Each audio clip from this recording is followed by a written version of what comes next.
The blood-red horizon painted the vast Nebraska sky as Catherine Kane stood on the ridge overlooking North Platte, her hands trembling with both rage and sorrow as she tore the marriage proposal letter to shreds, letting the prairie wind carry away the empty promises of yet another deceitful man.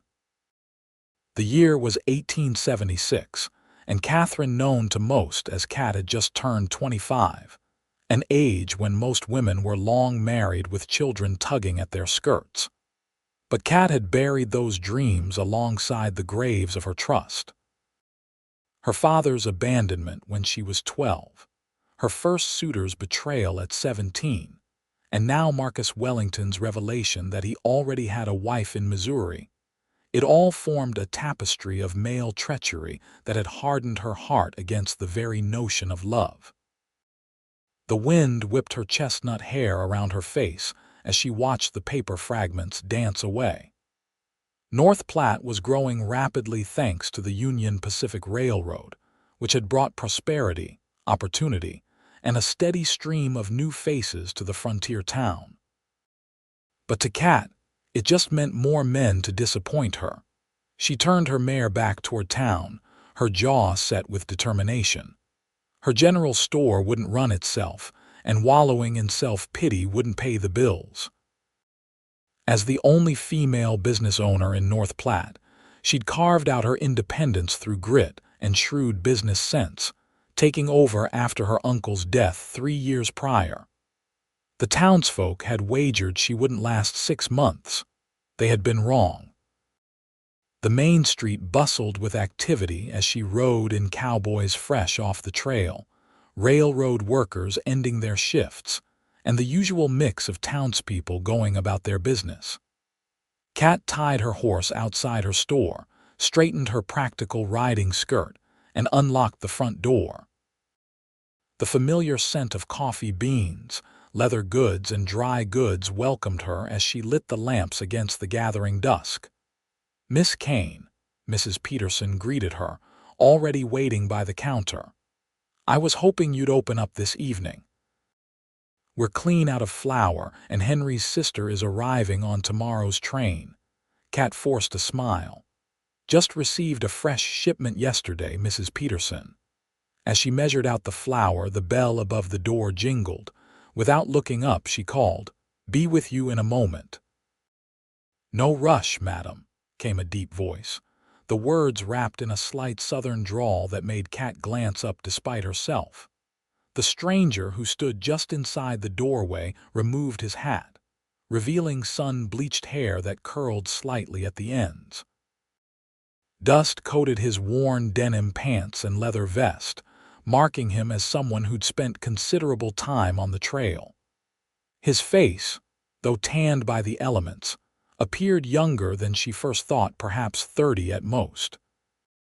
But it was his eyes that caught her attention, clear, blue, and direct, without the usual leering assessment she received from most cowboys passing through. Mrs. Peterson collected her purchase and left with a knowing smile that made Cat want to scowl. "What can I help you with?" she asked the stranger, her tone deliberately businesslike. "Name's Ross Dawson," he said, approaching the counter with an unhurried stride. "Just rode in with a cattle drive from Texas, looking for a few supplies before we move the herd north to the railhead. You're the trail boss?" she asked, reaching for her order pad. A smile touched his lips. "No, madam, just the ramrod second in command. Boss is over at the bank arranging payment for the hands." Cat nodded, all business. "What supplies do you need?" As he listed items: coffee, tobacco for the men, matches, salt, she moved efficiently around the store. When she returned to the counter, she found him examining a small carving of a horse she kept beside the register. "That's not for sale," she said sharply. He set it down gently. "Nice work." "Yours, my uncle's." She didn't elaborate. Ross nodded, seeming to understand her reticence. "How long have you owned this store?" 3 years. Cat tallied his purchases. "That'll be $4.65. As he counted out the money, he asked, "Is there a decent place to get a hot meal in town? The boys are tired of trail cooking." "Widow Jenkins runs a boarding house down the street. Best food in North Platte, if you don't mind her talking your ear off." Ross smiled fully then, revealing a small dimple in his right cheek.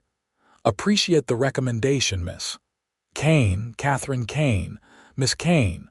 He gathered his purchases. "Much obliged."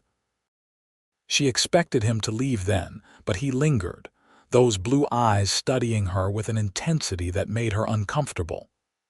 "Was there something else, Mr. Dawson? Just wondering if you might consider joining me for dinner at Widow Jenkins' place tomorrow night." The invitation caught her off guard. Kat stiffened. "I don't socialize with customers, Mr. Dawson." Instead of looking offended, he merely nodded. "Fair enough. Can't blame a man for trying." As he reached the door, he turned back. "We'll be in town about a week before moving on. If you change your mind about that dinner, you know where to find me." The door closed behind him, leaving Kat staring at the empty space where he had stood. She shook her head, trying to dismiss the encounter, but something about Ross Dawson lingered in her thoughts as she closed up shop that evening. The following days brought the usual bustle of commerce. The cattle drive's presence meant increased business, and Kat found herself working longer hours to meet demand.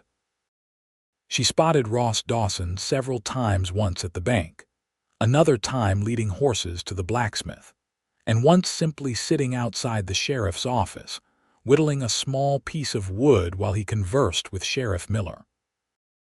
Each time their paths crossed, he tipped his hat respectfully, but made no further attempts at conversation. She told herself she appreciated his respectful distance while ignoring the small twinge of disappointment. 5 days after his arrival, disaster struck North Platte. A fire broke out at the livery stable, spreading quickly to the adjacent buildings. The entire town mobilized to fight the blaze. Kat joined the bucket brigade, passing water from hand to hand alongside everyone else. Through the smoke and chaos, she glimpsed Ross organizing cowboys into teams, some rescuing horses from the burning stable while others hauled water from the river. He worked tirelessly, his face streaked with soot, his voice carrying above the din as he directed men with calm authority. Hours later, when the fire was finally contained, Kat sat exhausted on a crate outside her store, which had thankfully been spared. Her hands were raw from the rough bucket handles, her throat burning from smoke. "You should get those hands looked at." She looked up to find Ross standing before her, offering a clean handkerchief. His own face was blackened with soot, a small burn visible on his forearm. "Your arm needs attention more than my hands," she countered, but accepted the handkerchief anyway. "Doc's busy with Jenkins' smoke inhalation." He sat beside her without invitation. "Mind if I rest a minute?" Too tired to object, Kat nodded. They sat in companionable silence, watching as townspeople tended to the aftermath, checking for hot spots, comforting those who'd lost property.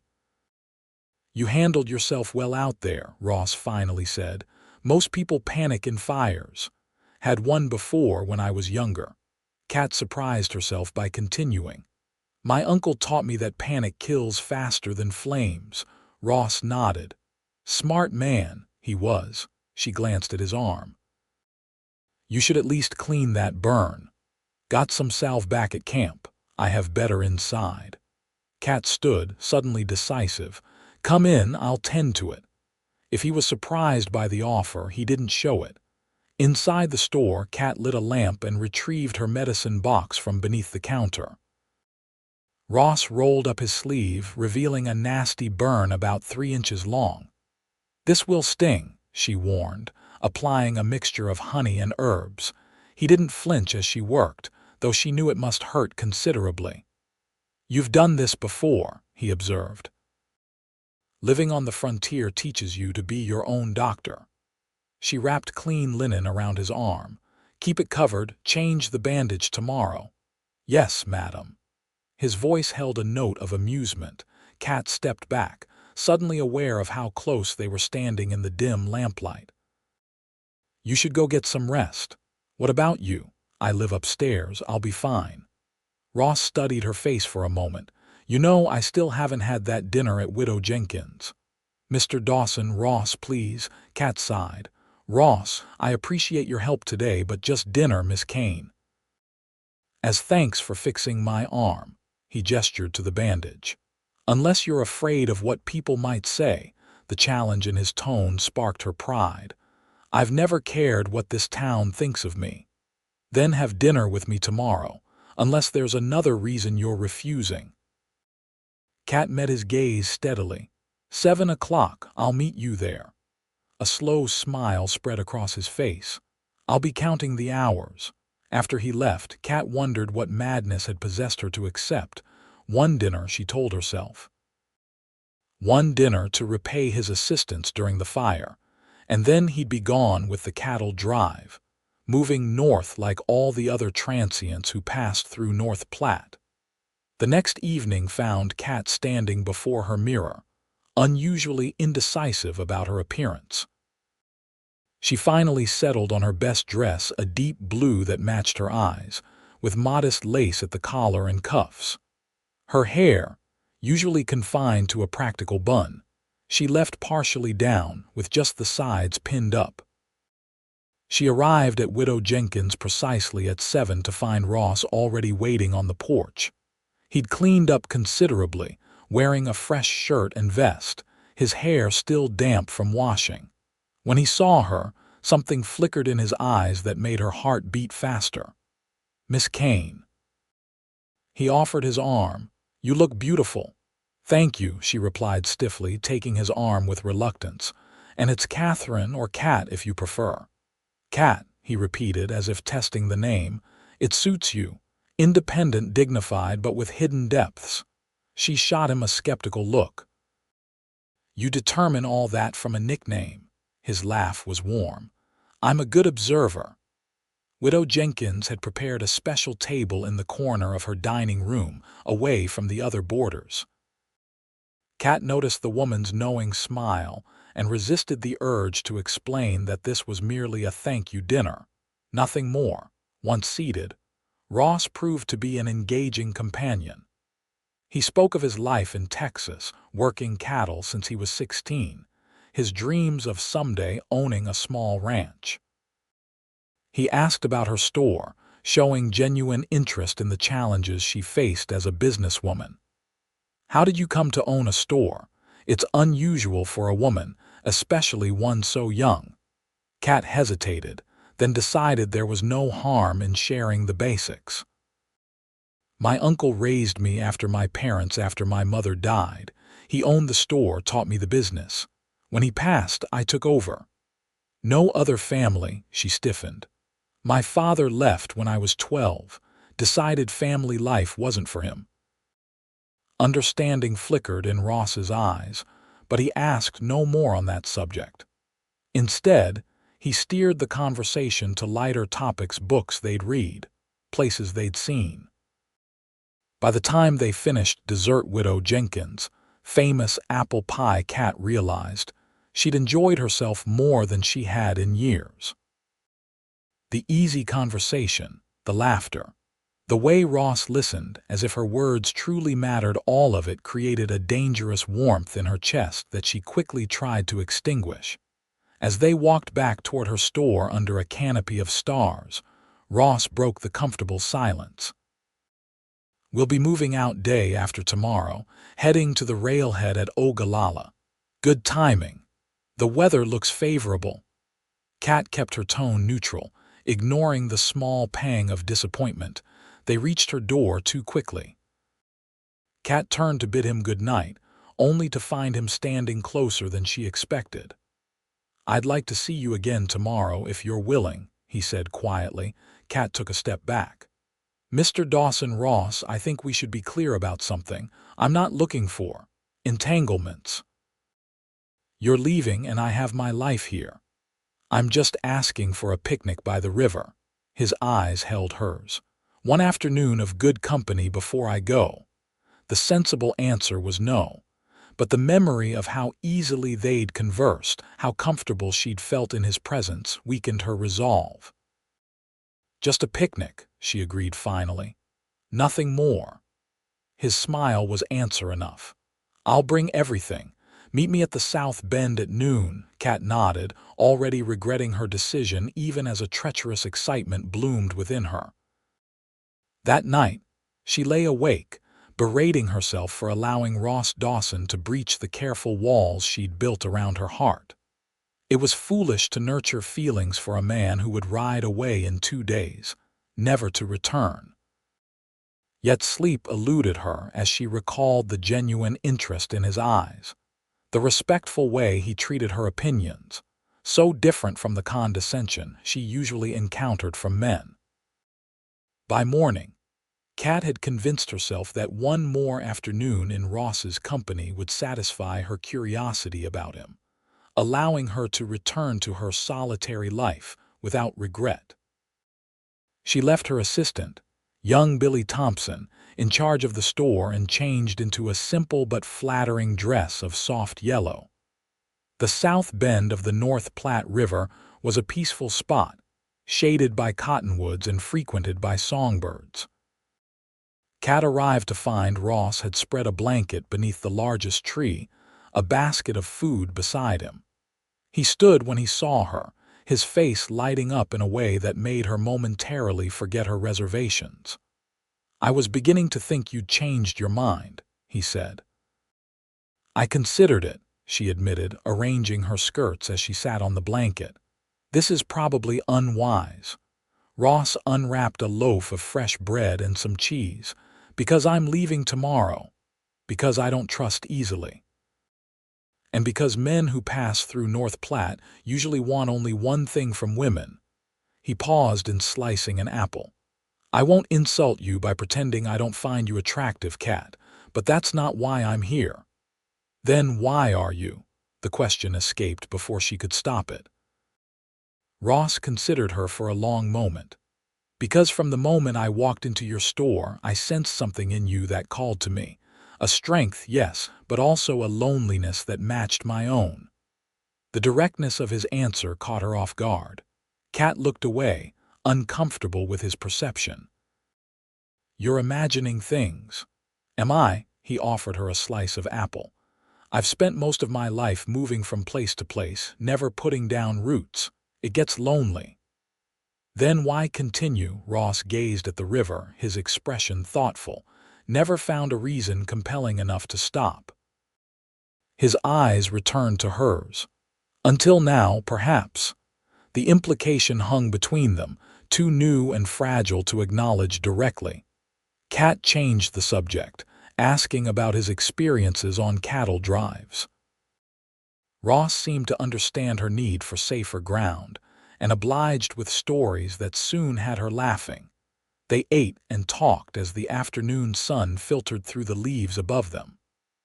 Ross told her about his childhood in Georgia, losing his parents in the war and making his way west afterward. Kat found herself sharing more than she intended her struggles to be taken seriously as a businesswoman. Her dreams of expanding the store, even her passion for reading that had her ordering books from as far away as New York. When a comfortable silence fell between them, Ross reached into his pocket and withdrew a small wooden object. He handed it to Kat with a slightly self-conscious smile. "Made this last night. Not as fine as your uncle's work, but—" In her palm sat a delicately carved cat, small enough to fit in her closed fist. The details were remarkable: whiskers, alert ears, a graceful curve to the tail. "You made this for me." She ran her finger over the smooth surface, touched beyond words. "Figured you might want something to remember me by." Kat closed her fingers around the carving, suddenly unable to meet his eyes.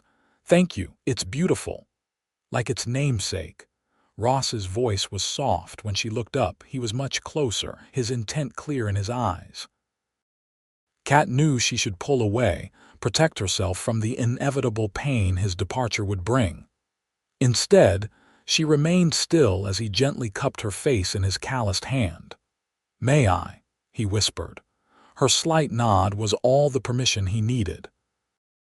His lips brushed hers, tentatively at first, then with growing confidence as she responded. The kiss was everything a first kiss should be: tender, exploring, full of possibility. When they parted, Kat felt dizzy with conflicting emotions: joy and fear, desire and caution. Ross rested his forehead against hers, his breath warm against her lips. "I know I'm leaving tomorrow," he said. "But what if I came back?" "Ross, I mean it, Kat. What if I finished this drive and came back to North Platte?" "To you," she pulled away, reality crashing back. "Don't make promises you can't keep." "I've never made a promise I didn't intend to keep." "That's what they all say." The bitterness in her voice surprised even her. "My father promised to return for my birthday.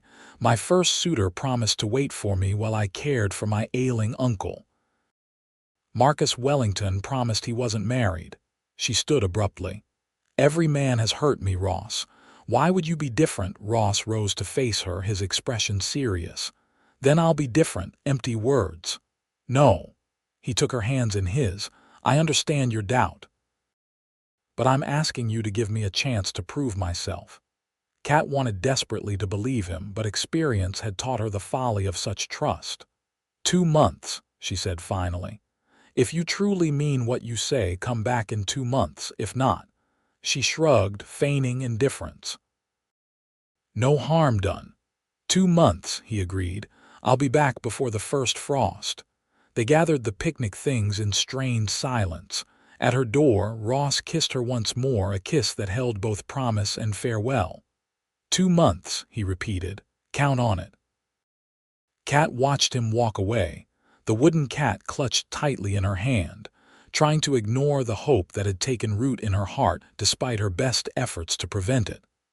The following morning, she stood on her porch as the cattle drive moved out, dust rising from hundreds of hooves. She spotted Ross easily, riding tall in the saddle near the front of the herd. Just before they rounded the bend, he looked back, raising his hat in a final salute. Kat raised her hand in return, then went inside to begin the long wait. Days stretched into weeks.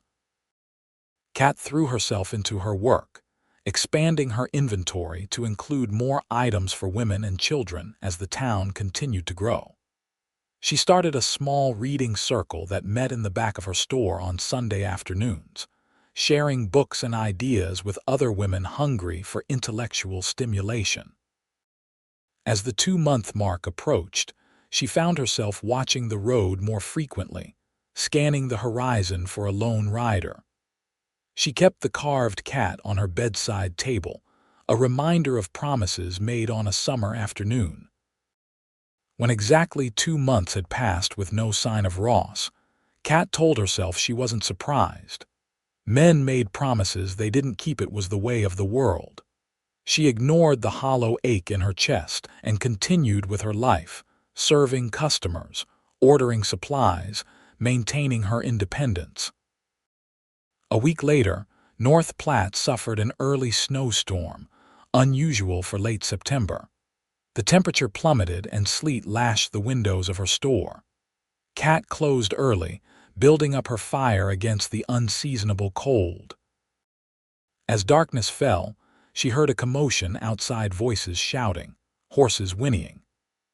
Wrapping a shawl around her shoulders, she opened her door to see several men carrying a limp form toward Doc Wilson's office across the street. Something made her grab her coat and follow. In the doctor's lamplight, she recognized the unconscious man instantly, despite his pallor and the blood matting his hair. "Ross." She pushed past the men crowding the doorway. "What happened?" Sheriff Miller turned in surprise. "Miss Kane, you know this fellow, Ross Dawson. He was here with the cattle drive 2 months ago." Kat moved to the examination table where Doc Wilson was cutting away Ross's frozen clothing.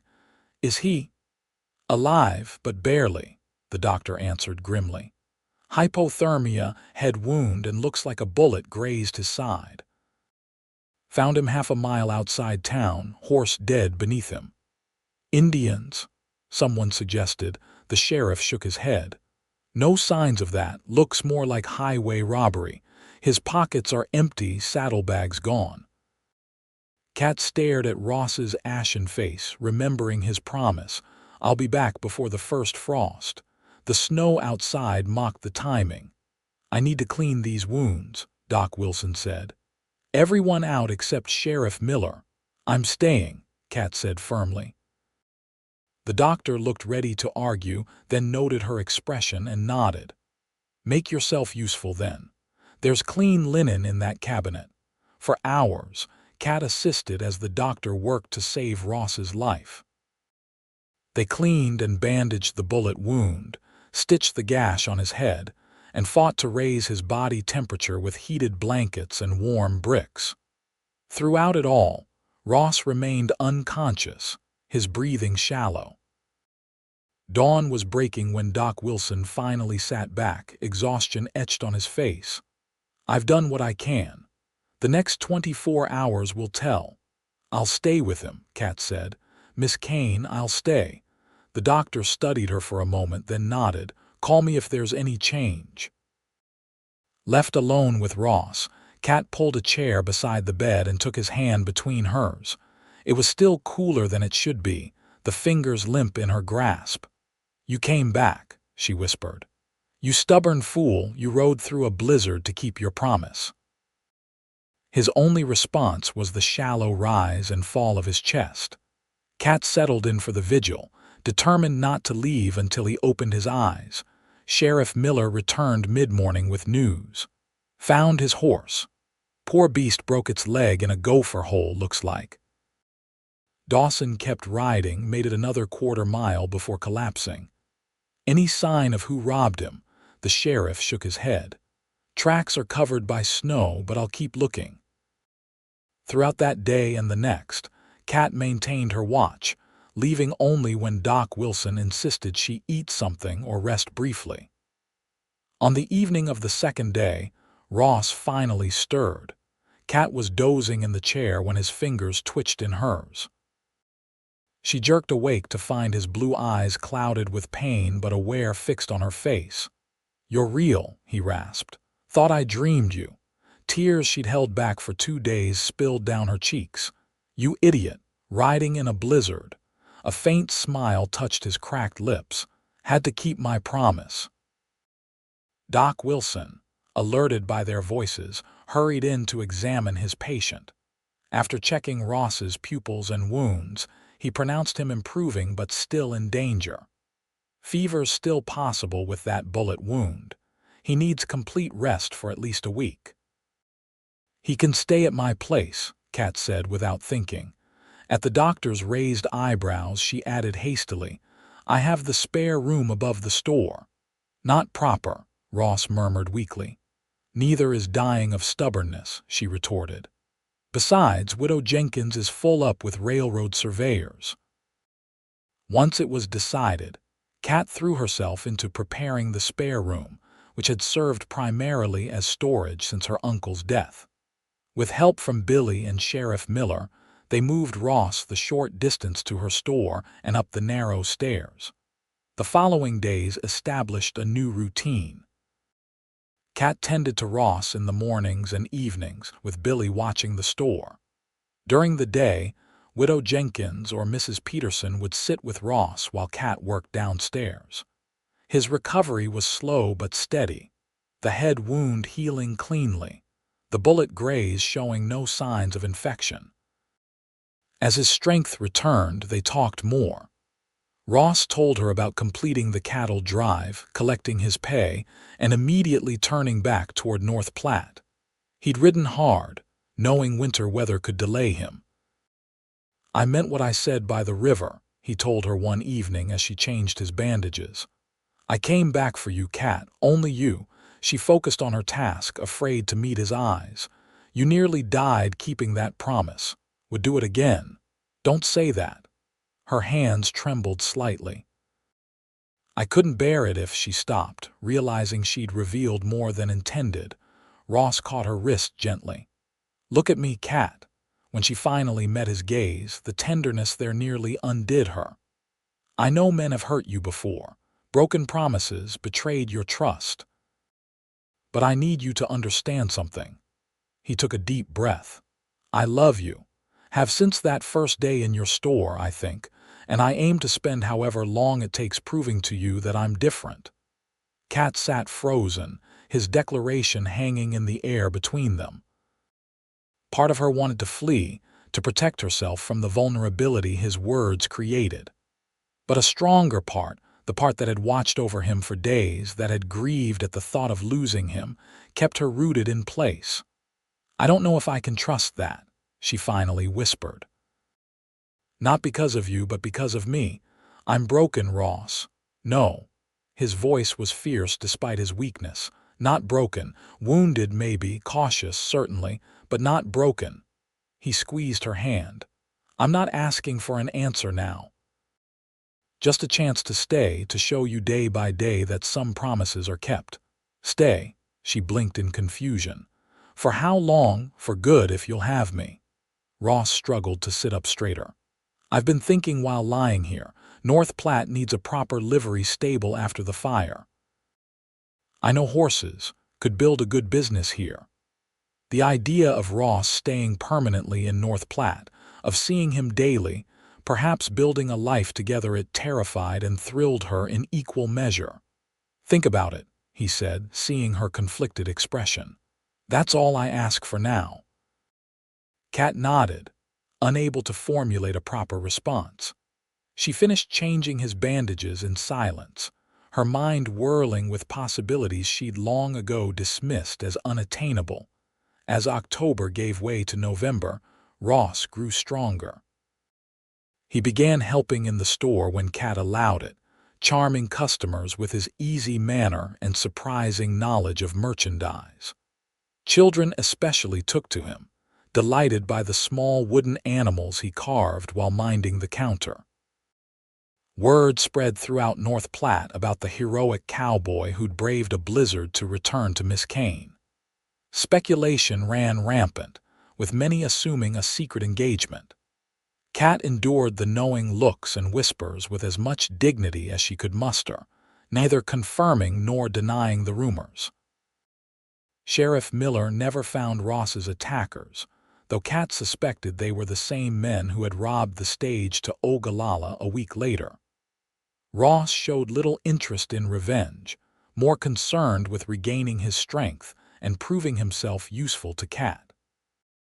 By Thanksgiving, he had moved to a room at Widow Jenkins' boarding house, though he still spent most of his waking hours at the store. True to his word, he began investigating the possibility of opening a livery stable, discussing financing with the bank and suitable locations with Sheriff Miller. Throughout it all, he remained patient with Kat's hesitation, never pressing for declarations or commitments. He courted her quietly, bringing wildflowers he found on his walks, reading aloud from her favorite books in the evenings, carving increasingly intricate wooden figures that began to populate her shelves.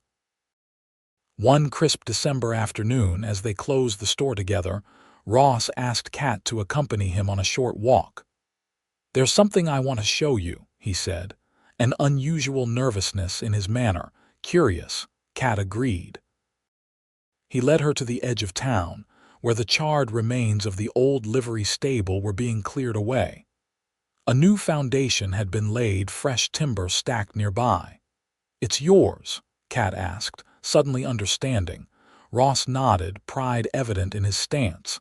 "Signed the papers this morning. Construction starts after the new year." "Ross, that's wonderful." She genuinely meant it, happy for his achievement. "There's more." He took her hand, leading her to a small plot adjacent to the stable site. "Bought this too. It's not much land, but enough." Kat looked at the empty lot, confused. "Enough for what?" Ross took a deep breath. "A home, Kat, our home, if you'll have me," her heart stuttered. "I'm asking you to marry me." He turned to face her fully, taking both her hands in his. "I love you. I believe you might love me too, despite your fears. I want to build a life with you here in North Platte, my business alongside yours. Our home filled with books and wooden carvings and, God willing, children someday." Kat stared at him, overwhelmed. The man before her had kept every promise, had proven himself steadfast and true through months of patient devotion. Still, old fears whispered in her ear, warning of heartbreak. "What if it doesn't work?" she whispered. "What if you change your mind, or I'm not what you thought, or life offers no guarantees?" Ross interrupted gently. "But I can promise this. I will never willingly hurt you. I will never abandon you. I will spend every day trying to be worthy of your trust." He smiled softly. "And when you doubt, because there will be days when you do, I'll remind you that I'm the man who rode through a blizzard to keep his word." In that moment, looking into his earnest blue eyes, Kat made her decision. The pain of her past would always be part of her, but it didn't have to determine her future. Ross Dawson had proven himself different from every man who came before him. "Yes," she said simply. Joy bloomed across his face. "Yes, yes, I'll marry you." Kat felt tears gathering, but for once they were tears of happiness. "I love you, Ross. I think I have since you carried water during the fire." His kiss was gentle but filled with promise, a promise Kat finally allowed herself to believe. They were married on New Year's Day, 1877, in North Platte's small church. The entire town attended, all previous skepticism about the Kane woman forgotten in the face of such a romantic tale.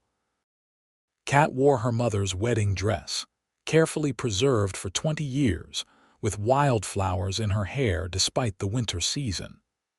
Ross had found them growing in a sheltered valley and brought them back as his wedding gift. As they exchanged vows, snow began falling softly outside the church windows. Kat glanced at it, then back at Ross with a smile. "What?" he whispered as the minister concluded the ceremony. "Just thinking that snow brought you back to me once. Seems fitting it should witness us becoming husband and wife." "Mr. and Mrs. Dawson," the minister announced to the congregation's applause. Later, at the reception in Widow Jenkins' dining room, Kat found a moment alone with her new husband. "I need to tell you something," she said, suddenly serious. Concern flickered across Ross's face. "What is it?" When I said every man had hurt me, she paused, gathering courage. "My father didn't just leave. He stole everything of value first, including my mother's jewelry and the store's earnings. It broke my mother's heart. She died 6 months later." Understanding dawned in Ross's eyes. "That's why trust comes so hard for you." Kat nodded. "I've never told anyone that. But I want no secrets between us." Ross gathered her close, heedless of the watching townspeople. "Thank you for trusting me with this. I swear I'll never give you cause to regret it." Spring brought the completion of Ross's livery stable, a handsome structure that quickly became essential to North Platte's growing community. Summer saw the finishing touches on their home, a modest but comfortable house with extra shelves for Kat's books and a workshop for Ross's carvings. By their first anniversary, Kat's fears had largely subsided, replaced by a deep contentment she had never thought possible. Ross had proven himself a devoted husband, a shrewd businessman, and most importantly, a man of his word in all things. The town grew around them, the railroad bringing new opportunities and challenges. Together, they weathered economic downturns, harsh winters, and the everyday trials of frontier life. Their businesses thrived under their careful stewardship, eventually becoming among the most prosperous in North Platte. In the spring of 1879, their first child was born, a son they named Robert, after Ross's father. 2 years later, a daughter followed, whom they called Emma, after Kat's mother. Both children grew up surrounded by books and wooden toys, learning early the value of both education and honest work. As the years passed, Kat sometimes caught herself watching Ross teaching their son to ride, reading to their daughter, or simply working in his shop and marveling at how close she had come to missing this life. Had she given in to her fears? Had she sent him away when he returned injured? All of this would have remained beyond her reach. On their 10th anniversary, Ross presented her with a special gift, a carved family scene showing the four of them, rendered with exquisite detail and mounted on a polished stand. "For the woman who taught me the meaning of home," read the inscription on the base. That night after the children were asleep, Kat found Ross in his workshop starting a new carving. "Another cat?" she asked, recognizing the emerging shape. Over the years, he had created dozens of them, each unique, each precious to her. "For Emma," he explained. "She wants one like your first." Kat wrapped her arms around him from behind, resting her chin on his shoulder. "Do you ever regret it?" she asked softly. "Settling here instead of getting your own ranch?" Ross set down his tools and turned to face her. At 42, his hair showed touches of silver at the temples, and fine lines had formed at the corners of his eyes. To Kat, he had never been more handsome. "Not for a single day," he answered, drawing her onto his lap as he had countless times before. "I found everything I ever wanted right here."